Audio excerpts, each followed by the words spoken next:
imeisha kabisa kwa upande wa Makambako, lakini pia kwa mahitaji ya hapa tutakuwa tumemaliza kabisa na miaka 10 ijayo. Kwa hiyo unaweza kaona uwekezaji huu wa Daktari Samia Suluhu Hassan kwa wananchi wa Makambako, Njombe pamoja na Wanging'ombe pamoja na Ludewa. Tuna miundombinu ambayo inaendelea kujengwa, lakini miundombinu hii yote inatokana na kile chanzo cha Ludewa ambacho ndio kitaweza kusupply katika maeneo yote. Tumeona mradi umefikia katika hatua mbalimbali za utekelezaji.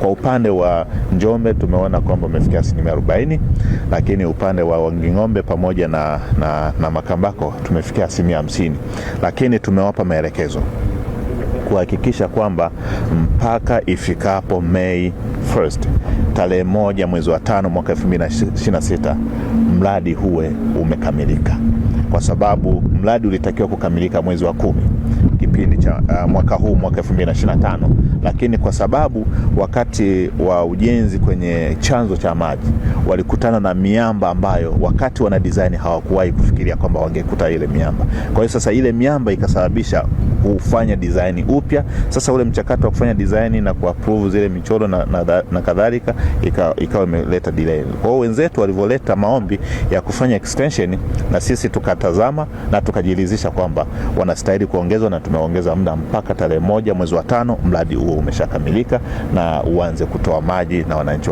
waendelee kufurahia huduma ya maji safi na salama.